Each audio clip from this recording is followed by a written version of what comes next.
The Virtual Grip Network and the Bootleg Racing League welcome you to Grand National Series competition presented by Gargamel's Kitchen as we visit a track for the first time in multiple years. It is Langley Speedway. It is live here on Virtual Grip Network.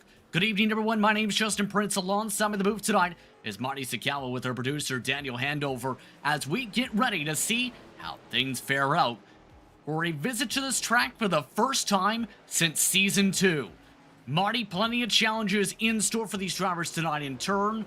It's been a wild start to the season, but it can only get wilder with this one tonight. Absolutely, the first flat track pretty much of the season. When you look at the Langley Speedway, the house that Larry King Law built, 6 degrees in turns, a very flat track. I'd watch this. I'd have this track circled on the calendar tonight. But also, your top 2 in points have finished 1-2 to each other all season long. J.R. Shepard and Matthew Thunhurst. The first race, 4 1,000ths of a second. The second race was about to be good, and then a yellow flag came out just before the white flag flew. J.R. Shepard's won both races. Matthew Thunhurst is hungry. He is angry. He's about to be a madman tonight. Now it's the matter of, can he execute?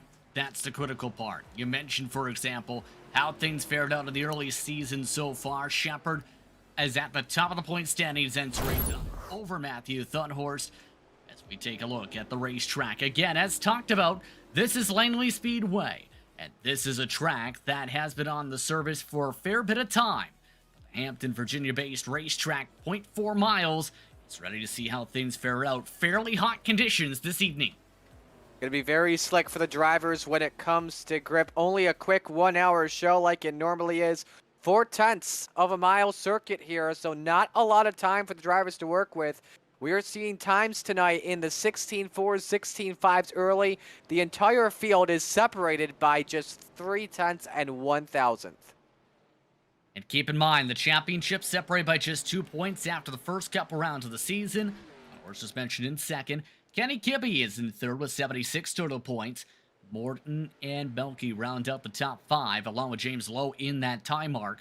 So things fairly tight entering the opening round of the campaign here at Larry King Law's Langley Speedway, a track open for many years here at this part of the world.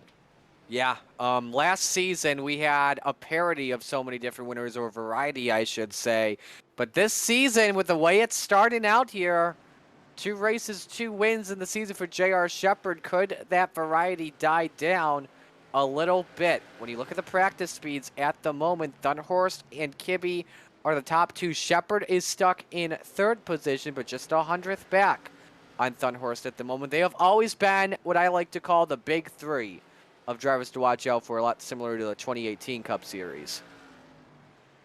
Practice time you're referring to now on the side of your screen, and how tight is it? Well, right now the scoring showing to the closest 100. There are 3 drivers within the same grouping on that mark.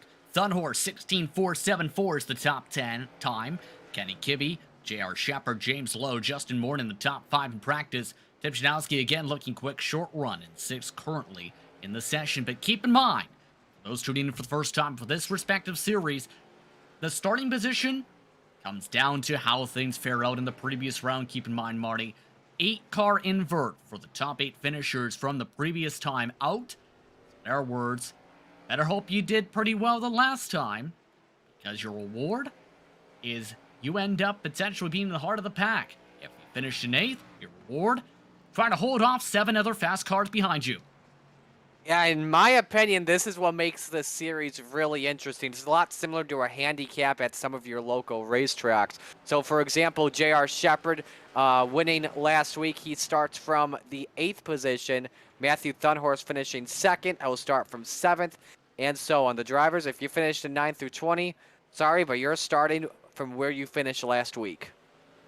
Don't forget, that is also in part down to attendance. We've seen several times 1 or 2 of the drivers who are in invert positions for the previous round end up missing said round afterwards, and in turn, on the part-time schedules, have to start at the back the next time they come out on the racing surface. Now approaching the final minute to go here in practice for tonight's action here at this racetrack that's been open since 1950. And it's home to the Hampton Heat 200. This series is presented by Gargamel's Kitchen, a food-grade nitrous oxide provider located in Denver, Colorado. Proud sponsor of the Bootleg Racing League. For office at 2045 South Valentia Street, or give them a call at 720-707-6178. And keep in mind, for some of the drivers, fatigue may be an actual talking point, because while this race is fairly quick, 100 laps on the board, and you also have 2 races prior to this, it's also special event day, because the Daytona 24 is going on the iRacing service. Upwards of an estimate of around 15,000 or so was the most recent number shared.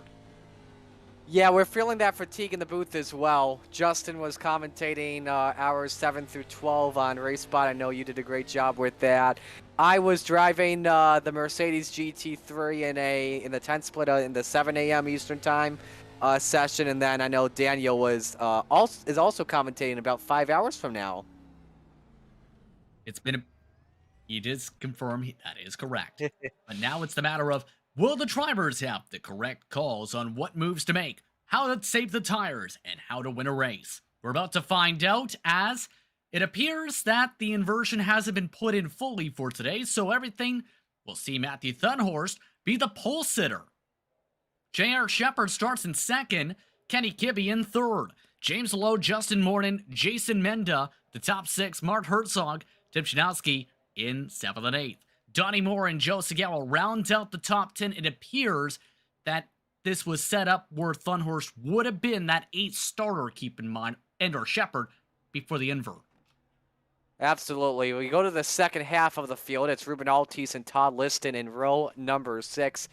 The biggest Jeff Gordon fan of the series, Austin Belkey and Mike Holloway in row 7. Adam Shane, Mike Allen in row 8. Chris Davis and Kurt Smith in row number 9. And rounding out the field of 20, Ryan Seneker and a.k.a. Bossman, Lowell Jewell.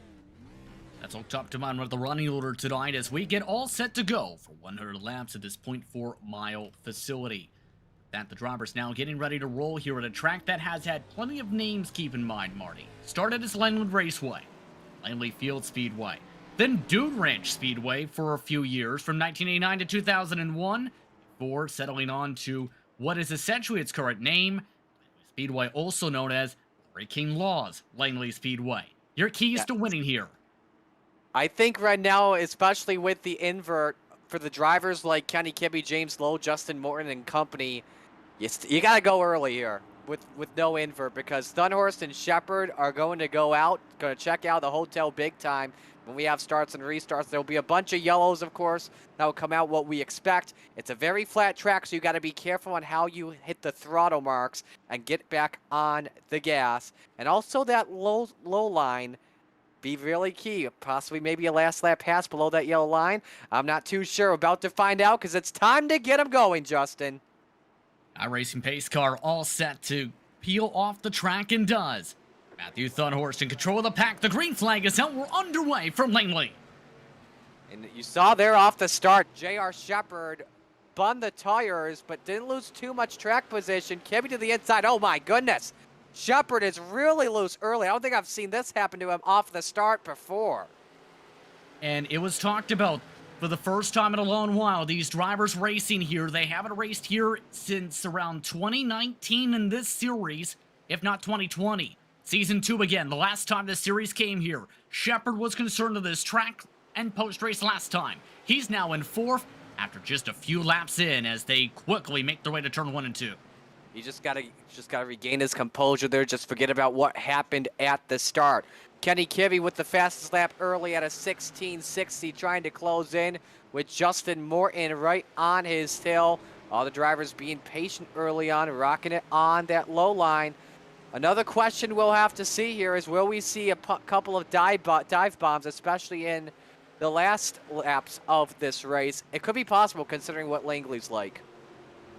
Now, one of the drivers you see on screen currently, that number 7 machine, that's Chris Davis. Someone we haven't seen too much of, and we will see him spin. Caution is out for the Lone Star Racing machine. Welcome to the series. Welcome to your first start of the campaign. Gotta give him credit, though. Made a nice save and did not even hit anything at all. Unfortunately, it flat spotted the tires, so a little bit of tire grip will be gone there. And I don't think he did not make contact with the car in front of him, which was Adam Shane. When you see the replay here, he simply just lost it. Too much right foot on the gas off of turn number 4, which sent the car for a sideways dirt track and ride. And up on the outside, he goes on the top shelf. Makes a nice save, puts him back tail end of 20th. Keep in mind, Chris Davis was as far back as 17th starting grid. Remember, if you end up not making those inversion spots, you start at the tail, essentially, especially if you miss a race. Keep in mind, they're already sparring back here. That's Todd listed on the outside before this mark. And this is a track I've noticed, they're almost essentially turning the whole way around the circuit. Yeah, you see here off the corner, there's going to be a gap you see. See, just like that, that's actually a lap beforehand of the 7 Chris Davis getting loose. But absolutely, Justin, you got a good point there. It's driving like the entire circle around the circuit. Not much time to get back on the throttle. If I were to compare this, maybe something like maybe Southern National Motorsports Park, similar but flatter. And there you see where the 7 of Davis simply just lost it. But again, nice save for him and can reset his mind right now as we get ready to go back to green. That pushes him back to 19th. 20 drivers took the green flag tonight as Thunhorst leads the laps. Keep in mind, as talked about, this is the 3rd race of the evening, and so far 2 different winners, 2 different races. And this is the type of racetrack where we should expect different contenders potentially up towards the front end door. So the drivers who may not have that experience here at this facility struggle a bit. That's why I think in part we're seeing guys like Thunhorst, who are known for racing lots of short tracks, mind you, racing up towards the front. In fact, he's actually started to pick up on the official side, it seems. Absolutely. And if I recall correctly, your front row, the last time they went to a flatter short track like Martinsville, it was Kibby and Thunhorst 1-2. iRacing pace car is off. Green flag is out. Back on her way. And the top line does not seem to be the good line at all to be able to get rolling. Kibby is back to 3rd already. Morton working with Thunhorst up to 2nd already. Kibby able to slam the door before a move from Mark Herzog, who's making his Kia paint scheme work. Holy moly, Mark Herzog just sent it into turn number 1 on the restart. Went underneath where the merge line is, out of pit road, and is ahead of J.R. Shepard. Up 3 positions from the start, started 7th position, and Shepard has lost 3 positions from 2nd all the way back to 5th. Morton trying to close it on Thunhorst for the battle for the lead. The latter just set quick time. Tight racing continues on, meanwhile, for James Lowe, who is back in the Balls Out Racing blue car logos. And look for tonight, he'd been running a generic paint scheme prior to this evening this season. As you can see, though, you lose that preferred line, Marty, you're going backwards. James Lowe all the way back to 9th. Absolutely. There's only one groove at Langley. That's the low line. The high side, the only way you're going to make that work is if the guy in the low groove is in trouble where you can get a chance at it. Austin Belkey in 9th. We look at the Jeff Gordon the weekly paint scheme of the week, and that is the All-Star throwback from 2006, 2007-ish or so. That's one of my favorite Jeff Gordon schemes. Definitely a beautiful scheme on there tonight. Keep in mind, we mentioned some of the racing earlier tonight. Gala won in the late models earlier this evening. Meanwhile, when it came to the door modifies, it was Lowe. James Lowe, I should say. Speaking of battling, though, here's a look at some of that right in front of Lowe. This is side by side. Once more, amongst the cars fighting hard, the 59 machine. Once more is trying to scrap. That's Mike Allen with Ruben Altes having a very rough start to this one. Sagala taking advantage. Again, that is why the low groove is the only place to go. Kurt Smith to take advantage in the number 6. Mike Davis trying to rebound after his spin. But Altes up there in no man's land. That second or third groove you do not want to be. Only place you want to be is in that first groove or maybe late in the race below that yellow line. Who knows? Seeing a lot of the drivers indeed using 2 tires underneath that yellow line, in fact, in 1 and 2 specifically right now. Try and find that little extra bit of grip. That was something that popped up a little bit at Hickory, although that is a bit of a different type of track profiling. Keep in mind in terms of how you drive that. Speaking of drivers, you see on the timing screens, top 3 separated 6/10 right now with the head of the field. Thunhorst, Morton, Kibby, 1, 2, 3, nose to tail. Herzog is keeping up, but the caution is out, and it's a parking lot with the boss man, Lowell Jewell, in the vicinity. Chris Davis also involved. I see Kurt Smith, who has bended it in the front straightaway. There's some left side paint damage, and this will be interesting. Shane also involved in the 79, and Seneca in the 19. Stand by as we get a replay here. The 6 just simply got loose, and Davis with nowhere to go at all just stacks the field up from behind. Big snap for the number 6 machine, who has not been able to buy luck for the past year and a half now in this series, it seems. And in turn, it becomes a parking lot. In total, 5 cars involved. Second caution flag of the evening. Fast repairs being taken by Mike Holloway, who was not in the incident. Kurt Smith, who was involved in the incident. And that's about it appears during this caution flag window. So once again, that resets the field. On the bright side for Shepard, for the first time tonight, he starts on the bottom for this restart. Yeah, I was watching that replay on board with the number 6 of Kurt Smith. Just too much right throttle, just sent the car loose. And then Davis came in with the assist on the spin. And there should be 2 laps to the green flag. Take them a little bit of time to be able to gather themselves up and be able to sort things on out. Let's talk a little bit about that race and the specific date, May 30th, 2020. The early days of the series. Keep in mind, it was the year where J.R. Shepard won the championship with 8 victories over James Lowe. It was also in the drop week era, where several drops were available, and you could legitimately, depending on how well you performed, drop a race win in the case of J.R. Shepard like he did once or twice during that era. James Lowe won that race that year with a 1 caution affair, 67 laps led. Shepard did not lead any of them, finished 1.7 seconds back. Donnie Moore was the next closest car, 5 seconds behind. Michael Redding, though, led 32 laps early on in that one. So a lot has changed in the series, let's put it that way, since then.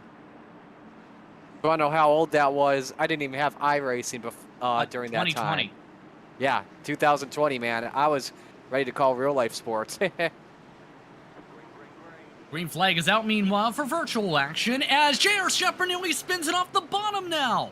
J.R. Shepard's night continues to go south, but he is able to regather it up to be able to at least get side by side for 4th. Mark Herzog now stuck in no man's land. He was ahead of Shepard at the moment of caution. As Kenny Kibby, meanwhile, he wants a piece of second on Justin Morton. Can the 14 get it? He can. Jason Menda up in here in this battle in the Javelin 45. And Morton misses the bottom, in fact. Checks up the 57. Shepard is up to third as a result. Morton's not done yet. Menda's now to the quarter panel. In fact, Morton having to give extra space with that send. Man, Jason Menda has Davey Allison piling in that car alongside him. And oh, hang on there, Mark Herzog loosey-goosey off of turn 4. Saves it, but loses a spot to Donnie Moore. Oh, man, Herzog's up in the wall. Nope, he kept it off. Donnie Moore not making friends. Donnie Moore makes friends instead with the wall. Moore with some issues. Moore has a broken chassis. Moore is in the fence. No caution. We are somehow still green after they wrecked for 2 sets of corners. There it is. Caution is now up. There it is. Boss man goes around and helps out Donnie. And that was in a separate incident after they passed by Moore by a straightaway. So we're under caution, and this will take several looks, possibly, because you first have layer number 1, the previous lap it starts, entry to turns 3 and 4, where Moore pushes up the track and doors the 57, nearly spins it out. Then misses the bottom, doors the 57, runs into Austin Belke, slams it into the wall, off the fender of Belke, slams it off the walls, 3 wide underneath them, and then Lil Jewel, who's already cleared all this, then decides, you know what, I'm going to clear myself off the front nose of Adam Shane. You have just layers upon layers of the proverbial wreck onion here. It's like a Big Mac, but in terms of iRacing crashes at the moment. So we'll have a couple of replays here. I watched the 26 go into turn 1, and that car was with no traction control. This is Lowell's accident. After they pass the 26, he tries to come up in front of Shane, and they just hook, and Shane takes the 52 out. And a nice save from Lowell, by the way, kept it off of cars. The thing is, though, it felt like on top of that, not only there's that clear, if I was listening correctly, you had Lil Jewel actually brake early for the corner, too. Yeah, I'll have to take a listen on board here in just a moment. You know what? Let me go to that right now and digest that and see what happened here on board with the 52. You mean on your end specifically? Yes, for those? on my end, yeah. We're making that reference. Donnie Moore, by the way, is staying off the racetrack after Calamity City there, as to be expected, after breaking that suspension. But let's look at this again. As Donnie Moore, this starts off a lap earlier, if anything. He somehow was able to avoid getting more Calamity here. It goes even earlier than this mark. Yeah. So let's go all the way from the beginning. Yeah, absolutely. We may have to rewind the tape here if we have to. By a lap, Yeah, but I don't yeah. think there's going to be enough time at this mark, because guess what? They're already setting up for the restart. That's how quick the paced laps are also here, by the way, since it's 37 seconds a paced lap. Green flag is out. Matthew Thunhorst off and away as Kibby gets to the bottom. Shepard passes for third. He's up to third, regaining his composure after that restart. Justin Morton trying down low on Menda for fourth position, and Morton's got the preferred line, nearly bumps J.R. Shepard. And here comes as well Austin Belke to the inside. He's sideways. Entering the corner, the rear end gets loose, and he saves it. A bit sketchy there for the number 24. It's not been the prettiest of seasons for Austin Belke. Jason Menda elects to stick to the bottom.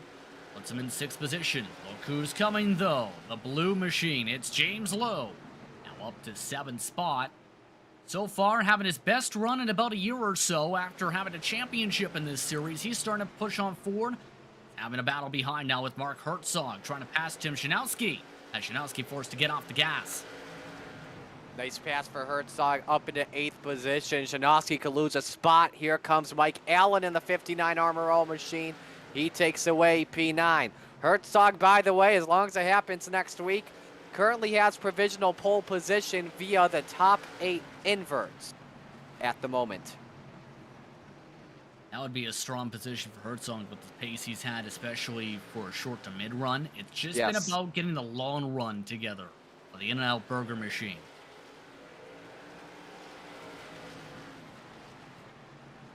Herzog Good battle. Motorsports machine holding on. Here's a look at the battle going on behind. The 66 hallway dives underneath. The number 87. Back to the queue. Back of the queue goes Liston. Yep, Liston, again, no man's land like I told you. Kurt Smith, after using the quick repair, trying to find P16. He's got that at the moment. Jewel up to 15th after spinning it out. No quick repair at all was required for him. And Liston's nearly at the back, at the caboose of this train at the moment. Ryan Seneker trying to take away 18th position away, but he is at the back. Chris Davis is up to 17th spot. Biggest mover, by the way, is Allen currently. Check that Belkey, +8, +7 for Allen specifically. Few drivers have been able to chug on forward after the troubles for Chris Davis early on. The 7 has not been able to make up ground after the couple of incidents that machine has been involved in. But we're quickly approaching halfway, 58 laps to go. Race lead staying tight. The top 4, Thunhorst, Kibby, Shepard, and Morton. Where do we see that book before? They are pulling away at a decent rate compared to those we were just seeing. It seems like when we've seen this battle, it's like you're watching your favorite movie all over and over and over again, just binge watching it. You just can't stop watching it. It's extremely good. And that's what we're seeing right here amongst the top 3. Kibby closed in a little on Thunhorst. Gap down to a half a car length when they enter the corner. Thunhorst looks like he's going about a half a groove lower compared to Kibby. That helps him out close in. Kibby looking like he wants to try and go. Just can't get the run quite yet. It seems like this is the closest the 14 can get, but Thunhorst, keep in mind, you see, a little bit higher up in the corners. Speaking of drivers going higher up, comes Menda now battling with Herzog. Herzog goes really low this time for the move. That got very close. So Mark up to P7. Jason Menda on provisional pole. Remember, Herzog earlier in the race was all the way up to as high as 4th position. And now we're thinking maybe, did he use a little bit too much tire wear on the start? Did he not save enough? I'm not too sure on that. But he's back to 7th position, trying to fight James Lowe for 6th. And we'll see how that goes later. That's going to be the curious thing, especially if you want to see someone like the 99 contend for the championship once more. Speaking of battles still, though, Deb Janowski is currently holding on to 10th. Ruben Altis, after his early struggles, is up to 11th. And now they're nearly running into each other in this group. That's Adam Shane nearly giving the bumper to the 11 in the checkup. And we all remember what happened on the last yellow flag. Shane, remember him and Jewel had hooked. And I did confirm, by the way, Jewel had used the brakes trying to avoid from getting loose, and Shane had nothing to do there but just check up. Something I should mention as well here, Justin, that just came in through my radio. The track temp is starting to increase, just about maybe a degree or 2. Track's starting to get maybe slicker and slicker. Add on with the way these tires last here in the ARCA cars, this could be providing an interesting show, and I just saw it with Belkey go up a groove just like that. That's just a little bit up from the next grouping. In fact, you're referring to going on the battle for 5th position. So keep an eye on this battle on screen going on for about 8th on back. But to specifically mention that, that's to be expected a little bit when it comes to the drivers going around the racetrack. For example, take Bristol, Marty. Usually, say you're starting a track temp in the high 70s. It's not a shock to see the track temp if you have a 25-30 lap green flag run to be in the 90s. That's just how the heat builds up in this racetrack on the iRacing service for the past couple of years, and you have to be able to adjust to that once all the rubber's laid on down, because it might cool off if you get a caution and it clears the marbles in turn. Absolutely, you got that right for sure. We've seen that many times when you have a long run in general. I wish we had telemetry on your screen that could show you what the tire wear is like. But yes, track temp going up big time. This has been our longest green flag run of the day by far, so that's really starting to play a factor as well. On board, this is James Lowe. He's got a good chance to dive underneath the 24, but right there you seen it. Right as he started to get to the straightaway portion, Marty got a little bit loose and had to hold on to it a touch bit, just struggling to get the move. Same thing can be said with Kenny Kibby, who is within 2/10 of Matthew Herzog, or rather Matthew Thunhorst, up the road. He's having the same exact issue we're seeing with Lowe. Kibby exited a groove lower compared to Thunhorse. They're riding the same things. And there's Kibby. He put two wheels below the yellow line. That could be a factor when we get into the final laps in this race. And guess who it's bringing up to this party as well? Hello, J.R. Shepard. Could a three-peat be in question? Off already half a second for reference, by the way. The leaders running 17 flats. Most of the drivers we've seen in that 8th on back angle running 17 flats, but some of them in the 17-2s with the checkups. Can Kibby get alongside? Mike Allen, correct. Yellow is out.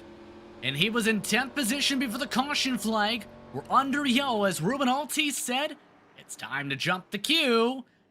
Mike Allen did not like that plan, to the point where he tried to block to the apron. And that looks like as well some suspension damage off of the 59. Trying to see where he impacted the wall. That was a driver's side shot. That was a hard one in the left front. Really damaged the chassis. Here it is on the replay as he goes down the back chute. Oh, man. The 11 just sent it down to the inside. Oh, man. Is that Shane with nowhere to go? It was. Might need to take one more look at it a bit from a helicopter view, because that's the main thing I noticed there. There's the reason I think for suspension damage you see picked up for how it looked there. Just watch this corner entry, turn 3, how low the 59 goes to defend. Yeah, absolutely. Just tried to shut the door, and then the 11 wasn't really having any of it. Shane with nowhere to go pretty much just led to the force impact for the 59 just being a whole lot more, and Allen will have to go to a quick repair if not end his race. And because of all those issues trying to get back rolling, he has lost a lap. So the 59 not able to come down yet to try and take the fast repair. In fact, Allen hasn't made an indication he's even considering that. He is the only car 1 lap down. Donnie Moore, the only DNF currently. So Allen is back to 19th. Under 40 laps to go, though. Get interesting up front. Here's an arrow look at what Ruben's seeing. Yeah, there's the bumper there. Altice said, hey, way too early in this race to be slamming the door in my face. So guess what? I'm going to rob your position big time. So hard bounce and a hard hit there for Allen in turn. We're already approaching the final third of this race and quickly here. Race time currently on track, total about 25 minutes approaching that mark. So now it gets interesting, though, with how you get the lead from the gate. He's led every single lap, Marty. How do you do it? It's going to be tough here, you know. Thunhorst and Kibby. Kibby, I think we see this normally in the Bootleg Racing League, whether it be Shepard versus Thunhorst versus anyone in general, whether in 1-2. Kibby is trying to pressure Thunhorst into making a mistake. Make sure Thunhorst isn't looking at the rearview mirror. I know it's like some fallacy I normally say every week we're here on Saturday nights, but that's normally the thing in short track racing. I would not be surprised if Kibby starts to get a little bit more aggressive when we hit maybe 20 laps to go or less. Both of these guys are hungry. They want that first win badly. J.R. Shepard has a lot to lose. He's in row 2 and 3rd on the inside. So it's time to buckle up once more for another restart. It's Thunhorst, Kibby, Shepard and Morton, Donkey and Lowe, Herzog and Menda, Janowski and Altice, the top 10 after the caution flag. 19 cars running with the iRacing pace car off. 36 to go from Langley. And a poor launch again from Shepard. Morton nearly passed him into the corner. Kibby gets the bottom. He still has that run for 3rd position, has the preferred line. Morton was not clear of Shepard at all, so Shepard holding serve. Morton's got to come down or else Belke gets into him. No, he does not. Morton maintains control. Came down right in the nick of time. Here comes Herzog. Sends it in below the yellow line. That's normal in street stock iRacing on the C division, but it's happening right here, and it's getting good. Herzog tried it. It didn't work, though, for that moment there. 34 laps to go. Herzog holds on to 6th position. James Lowe has been shuffled back to 8th, though. He is the first driver stuck on the outside. Then you have Ruben Altice right behind in the same boat, battling with Joe Segella. Trouble behind them. Kurt Smith is mowing the grass. Kurt Smith is wrecking the boss man. Kurt Smith is diving into the pit lane. No caution. He's called it. He is done for the day. He pretty much went into orbit, didn't go upside down. You know, here's a funny thing. This track is right next to NASA's Langley Research Center. So we pretty much use the grass as a launch pad. Here it comes right here. Whee! Up in the air he goes. And he didn't even want to get into a stall fully. He just said, okay, I'm getting out of here. Towed the car. You know, only a foot away from the lollipop man. But the 6 is now off track. Allen to 18th. 18 cars running. Here's the boss, or rather, driver who's looking to be the boss of the battles going on. But the problem is, no one's playing ball. James Lowe says, you know what? It's going to go to 14th now. Man, that's a bad loss for Lowe. Finally finds the basement on the bottom. Now, how can he deal with the slow traffic and Chris Davis, Ruben Altis, Adam Shane and company? It'll be interesting. Battle for the lead, though, taking place down to a half car length between the top two. See a little bit bumping in the back grouping, but you mentioned that battle going up the road. Kibby is in second. J.R. Shepard and Morton are also starting to scrap a little bit behind for third. 28 laps to go. No one wants to give up the bottom. This respective part of the field. Keep in mind, Belke and Herzog are keeping within range. Still 2/10 the separation, first and second. Drivers starting to slide just a little bit on the exit of turn number 4. Watch these drivers closely. I noticed Kibby got a little bit squirrely off the corner. They're still duking at it. Meanwhile, behind them, Ruben Altis, Chris Davis just got by Mike Holloway in no man's land. That is mid-pack for 11th. Oh, Dunhorse with the slide. Will Kibby take advantage? He's trying it up at the front. Oh, man. Contact for the lead, and Kibby is loose. Kibby saves it. Kibby nearly looped it from second. He's in trouble big time because, again, I told you he was getting squirrely last lap. I think he just got loose again there off the corner. Kibby's going to have to rebound big time. He may need a yellow if he wants to catch back up to Matthew Thunderhorse. He is lucky he did not get bumped out of the way by J.R. Shepard because J.R. Shepard was just about ready to say that it was time to go. 24 laps to go this time by. Everyone regathering. Keep in mind, the top 15 separated by 6 seconds total.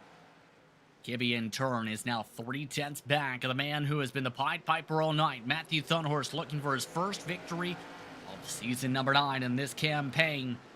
I don't think it's easy, though. He's running 17 flats again. Everyone else is picking up the tempo. 16 8s and 9s last time by. Thunderhorse is holding his breath right now with coming to 22 laps to go. We checked the lap times this time. Thunderhorse now is in the 1696s. Kibby 600s faster, while Shepard did a 17 flat. It's going to get good here for the race lead. Keep in mind, you see all those drivers on screen are sticking to that yellow line in 3 and 4, as well as a bit in 1 and 2. Thunderhorse continues in 3 and 4 specifically to miss that mark by about 1.5 to 2 feet. That may be a big difference mark. We'll see if that ends up being the difference mark as Kibby scrapes the wall. Kibby loses some ground. Toss him back maybe half a car length or so. He was 600s faster. He could be even faster this time by. We'll have to see what happens. 19 laps are left. Oh, and something just right happened there. I have to step in because James Lowe has had a problem. He is out of the car. Lowe has put his car in the pit lane. He is out of the race. What just happened to Lowe? I'm taking a look right now off of turn number 2.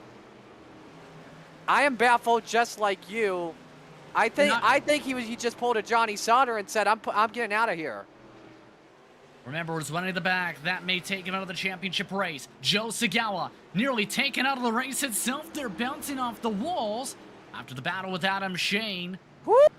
Ruben Altis also gave some love taps. Here's the look for the lead, approaching 16 to go this time. Or still parking the bus at the head of the group. 6 cars now separated by 1.8 seconds for the lead group. Morton all over Shepard for 3rd position. Austin Belke trying to get into this battle with his Performance Alliance machine.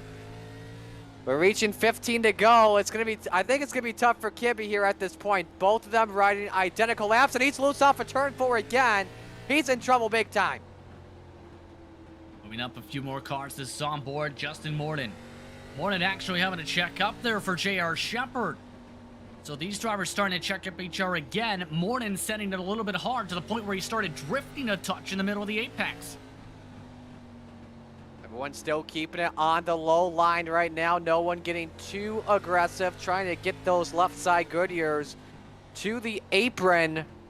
And Kibby with a lower groove, then Thunhorst in the corner. Morton also loose. 12 to go. Excuse me, 13 to go.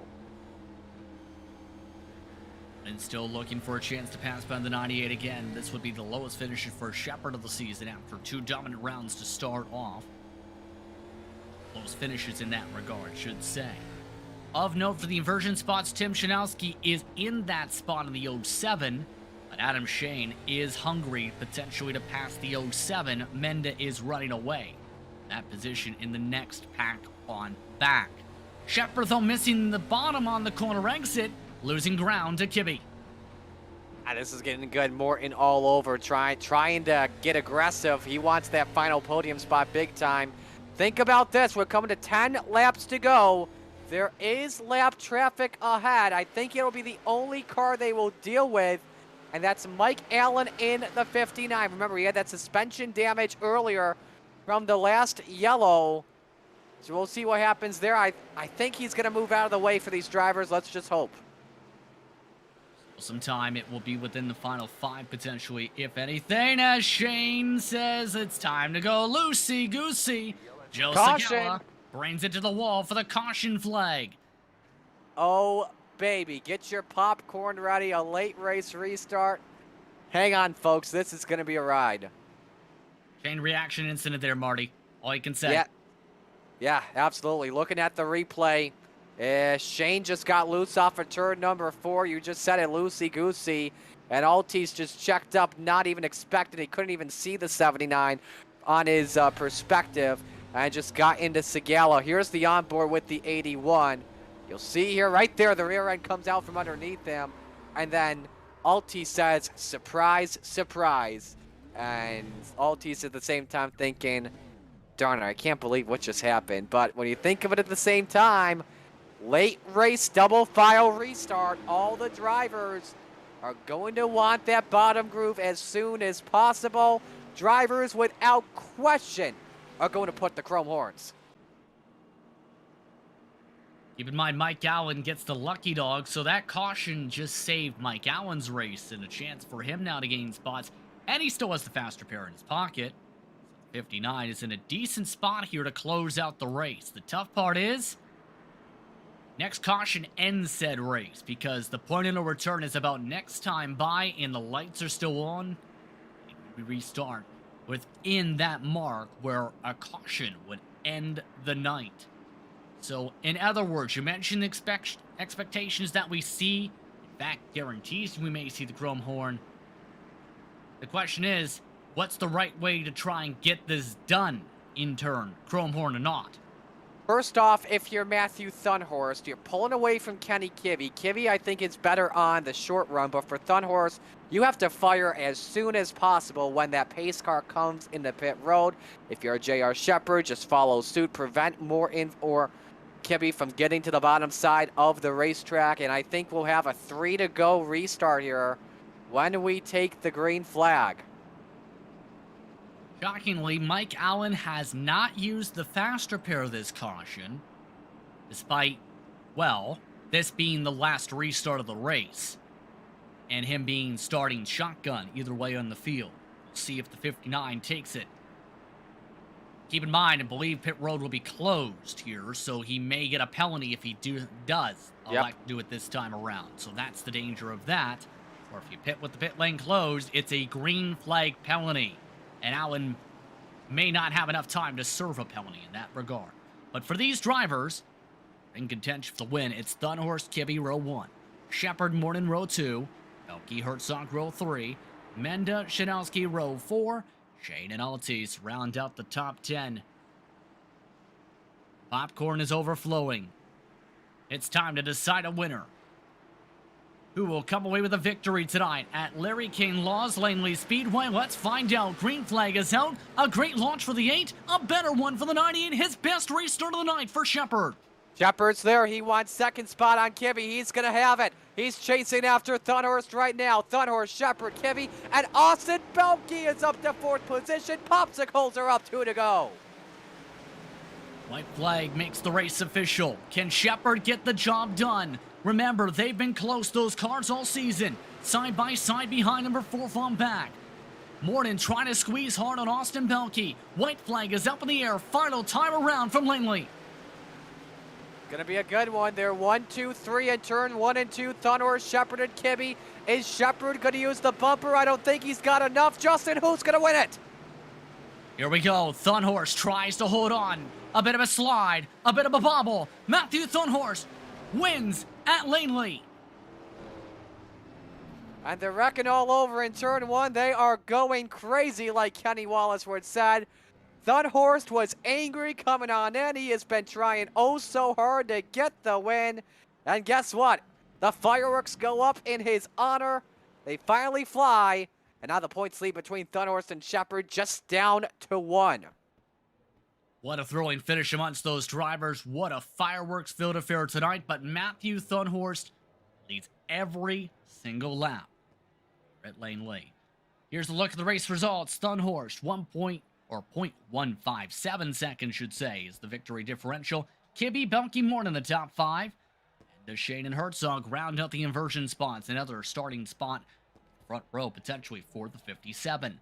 Mike Holloway, the first driver out of the inversion spots in the Napa machine. Tim Shanowski rounds out the top 10, Marty.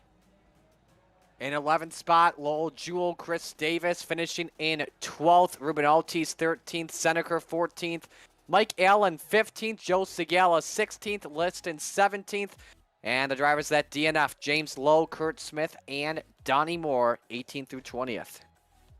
Post-race coverage coming up in just a few moments. Watching Virtual Grip Network for coverage of the Bootleg Racing League's Grand National Series, presented by Gargamel's Kitchen. Buckle up. Post-race coverage right after this.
Welcome back to iRacing's virtual version of Larry King Law's Langley Speedway here in Hampton, Virginia. Justin Prince, Marty Sakawa, Daniel Handover with you for tonight's coverage as we get ready to speak with a very happy race winner. For the first time this season, the number 8 machine takes the checker flag. Wow, it was a hard-fought race all throughout the front. He did so by leading every single lap. Matthew, first win of the season. How does it feel? I'm exhausted. I got sick of seeing Kenny, and then, I saw JR snipe him at the final restart because I didn't want to see that final caution because Kenny was getting a good enough start that he's able to take that high line in Yeah, I pretty much had to go into my hyper focus mode and just basically just focus on my lines. I couldn't even tell you what the lap count was half the time. I was just black blur in the mirror and making sure to hit my marks. Yeah, how difficult was that in turn? Because it seemed like you were taking a little bit of a higher line in particular in 3 and 4 compared to everybody else behind you in the train. It's just, I don't know, right where the asphalt patch was, that was right next to those curbs. My car would go from a little bit tight to loose all of a sudden. And right as we were exiting 4, about where that pit entry cone was. And I didn't want to be too low. And it's first time I've driven here in any sort of type of race. So I might have been driving the track wrong and overdriving center. I'm not sure. But yeah, I don't know. I'm kind of having a hard time formulating things because this is one of those races that was pretty mentally draining for me. Just out of curiosity, for context's sake, have you been running a certain special event going on at a certain World Center of Racing on top of things? No, I saw some of the Twitch clips that have been coming out on YouTube and just saw the absolute nuttiness of those over multi-class, and I said, no, I'd rather go to the dentist or something that looks like chaos. Wow. He chose the dentist over iRacing. Granted, I mean, if this was about 3 years ago, I absolutely hate the dentist, but I like my current one now, and it's not bad news every time I go. So, dentist isn't too bad, I guess. All right, touche. Okay, anywho, closing up the gap a little bit point-wise. Meanwhile, next race for the series, Five Flag Speedway, a very well-known track, a track that has suited you very well in this series. How do you feel about going back to a place that has brought in lots of smiles from Virtual Victory Lane here in the past? It's one of those places that feels pretty good. I know Kenny's going to be starting in front of me there, and hopefully because of the invert. I don't know what happened tonight, but I know he's going to be pretty strong there, and of course the other cast and crew that we'll be running with. So I mean, you hope things go good, but you know you still have to prove it week in and week out, and a lot of these guys are pretty strong. So we'll just have to see how it plays out. What do you want to think for the run tonight? Just, you know, BRL as a league and Lowell and, you know, all the other guys racing. You know, this wasn't an easy combo tonight. And, you know, we put on, I'd say, a pretty good show. And just Gargamel's Kitchen, that's what it is, for sponsoring us and, you know, helping us cover some of the cost. And y'all at Virtual Grip, Justin, and the rest of y'all that help broadcast this. And, you know, just thanks for what everybody does that helps make this what it is. Well, congratulations on the victory, and congratulations on having a dentist that has good rapport. We'll see you at the dentist in the next race. Thanks, Justin. Matthew Thunhorst. That joke partly going over the head, I think, there. Meanwhile, J.R. Shepard comes home in second for the first time this season. He meets Marty. JR, I'll start with this. You probably had your best restart on the final restart of the evening. What more did you need in order to get up to Thunhorst and get the win? I needed the outside line to be better. To be honest with you, I started second, which is a great spot to start in. But yeah, I just couldn't make it work. I think I tried to wreck the car on every restart that we had. So except for that last one. It's just extremely slick out there for sure, and I don't know. Tried to play it safe and conserve my tires for the majority of the race, and raced Kenny with a ton of respect. We're teammates on the roadside, and I figured he had a good shot to try to get Matt there during the race, and they had a good battle going. But yeah, just got lucky that the caution came out when it did, and it was just a few laps at the end, and got a good restart. Yeah, just looking back at restarts, how tough, you just talked about it, but how tough were they for you the entire night? And is this possibly, in your opinion, your toughest track when it comes to restarts here? You know, in the past I wouldn't think so, but it certainly felt like it tonight. There was just no grip at all. Guys may have been starting in third gear. I don't know. I didn't think I could make third gear work from where I was at, because you'd have to anticipate the leaders start perfectly, I think, to make that work. So I kept using second gear, and it's extremely tricky with a wheel spin. So yeah, the entire race was just slick. Yeah, you really had to conserve that right rear tire, and a lot of riding happened for the first half of the race. So Very surprised. It's been a long time since we've been at this track. It's an extremely tough track in its own sense, but tonight it was really, really slick in these Grand National cars. If you are running something with the name of 24 in it today, is there any fatigue coming from you after running 100 hard-fought laps here at Langley? Absolutely. The last 30 hours have been pretty crazy. We ran the 24 hours of Daytona with the Western PA iRacing group and came home with a podium finish there. So just extremely proud of everything that happened on that side. Had a very clean race, and but it makes for an extremely long day, especially when you have to come here to BRL and do your normal Saturday night stuff. So glad it's over with. Glad we came home with a second place finish, and we'll move on from there and see what happens. LMP2 or GT3, and if so, what car? It was the LMP2 for sure. So yeah, it's a fun race. We try to do it every year.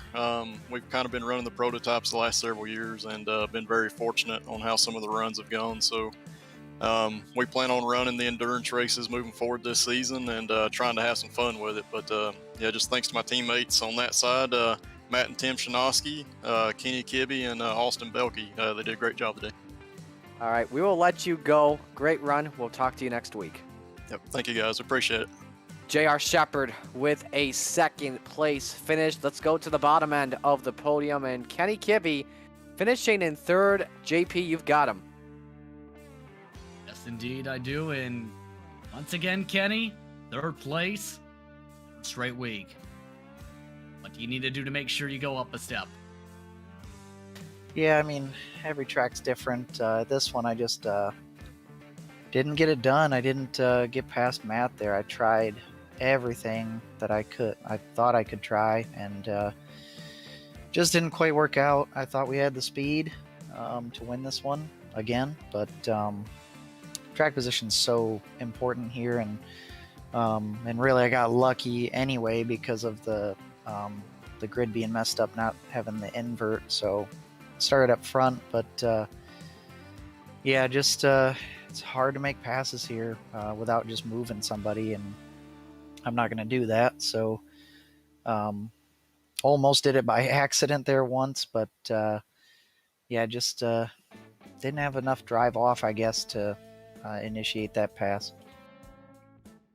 And one of the main things discussed is this was the first time this series has come here since 2020. Obviously, a lot's changed with this car, its service, it's everything. What in turn made this so difficult to try and re-grasp since that time? Since again, that is nearly 2 years ago, for the context. Yeah, I mean, I'm not even positive if I ran that race at the time. I'm not sure, but yeah, even if I did, I don't remember how I did. So I kind of just approached it as, you know, I've been here in plenty of other cars in the past, so I kind of know the formula of what it takes to get around here, and I basically just used that 20-minute warm-up that we had before this to get a feel for the car and feel you know, how aggressive I could be with it while saving my tires, and usually that's enough for me to at least be decent. And really I learned throughout the race too. You know, at the beginning you're not really going 100% necessarily. You're just trying to settle in and get into a rhythm, and once that happens, it's kind of just comes naturally, and you just try to replicate those good laps over and over again. So one thing we've been asking around is, has anyone raced in a certain endurance race in the World Center of Racing and made its venture around the virtual Ferris wheel? In turn, Kenny, you raced at that racetrack over the past day or so. If so, how's been dealing with that on top of this racing, etc.? Yeah, I'm not sure if maybe JR said in his interview too, but Yes. yeah, so us guys at Western PA iRacing did run today, and yeah, to me, for me personally, I was done driving by 1 p.m. Eastern, so I had quite a bit of an intermission to kind of chill out and rest up before BRL. But it is a lot to kind of take in I had my live stream up for the whole thing, so it was a long day. And then going on and doing this, and there's a small part of me that's like, maybe I should sit out BRL, but it's too much darn fun to not run with these guys. So once I settled in though, and once you're actually driving, it's not too big of a deal. But yeah, it's quite a transition, that's for sure, from an LMP2 car to this kind of stuff. I believe RaceSpot actually gave the team a shout out because every team and every person who uses the hashtag iRacing Daytona 24 gets filtered on through and could potentially be shown on their top split coverage. I believe Western PA was shown at one point, by the way, for how you guys did. So you got that out there as well. With that, next time out, Five Flags, a track more familiar to drivers in recent years. Thoughts on that track? Yeah, it's kind of the same as most tracks, really. I just think we'll be solid. We just need to settle into a rhythm, and most likely we need to plan on starting 6th place or so for that one. But this one was kind of a special situation with the grid. But yeah, I mean, Five Flags I really enjoy, but we need to settle into a rhythm and actually keep the tires under it this time around, because I didn't do such a good job with their last time at doing that. But yeah, I think we'll be good as long as we can stay out of trouble and get into that rhythm. Shout out sponsors, anyone you want to thank tonight? Yeah, well, everybody at Race Spot for shouting us out there, and everybody at Virtual Grip Network, obviously, for covering our races tonight. And again, the Western PA iRacing guys, thanks for allowing me to run on their team. Both of our cars did a fantastic job this weekend. And Gargamel's Kitchen for sponsoring our series. And just everybody at the Bootleg Racing League for having an awesome community to race with. And yeah, we'll go on to the next one. Congratulations on the podium tonight. Thank you. Kenny Kibby once more on the podium. We'd like to thank him along with the rest of your top 3 for how they did tonight. J.R. Shepard, Matthew Thunhorst, for taking the time to speak with us during post-race coverage. And with that, Marty, final thoughts on how things played out this evening, especially with a difficult-to-pass track, yes, but a track that left drivers and fans on the edge of their seats, it seemed. It was an incredible finish at the end. That's the spirit of late race yellows and what goes down there. Great race, of course. It was a one-groove track. Apologies for that, excuse me. One-groove track, like we expected here with how flat Langley is. And we take it another week to Five Flag Speedway, where the points lead for J.R. Shepard is just one on Handover. Or, excuse me, on Thunhurst. Once again, I'd like to remind you this series is supported by Gargamel's Kitchen, a food-grade nitrous oxide provider located in Denver, Colorado, and a proud sponsor of the Bootleg Racing League. Our office at 2045 South Valentia Street. Give them a call at 720-707-6178. The next time the BRL's Grand National Series, presented by Gargamel's Kitchen, heads to the racetrack is Saturday, January the 29th at 8:55 p.m. Visit Five Flags. Be sure to tune in here on Virtual Grip Network. The next time the channel itself is going to be on the air is Wednesday, January the 26th at 7 p.m. Coast to Coast Racing League's Hometown Heroes head to Volusia. Well, tune in and be sure to tune in. Keep in mind, that is the same venue where Real World late model action has started off World of Outlaws the next few weeks. With that, though, it's time to say goodbye. For my partner tonight, Marty Sakawa, for our producer, Daniel Handover, my name's Justin Prince. Enjoy the rest of your evening. This has been a production of the Virtual Grip Network.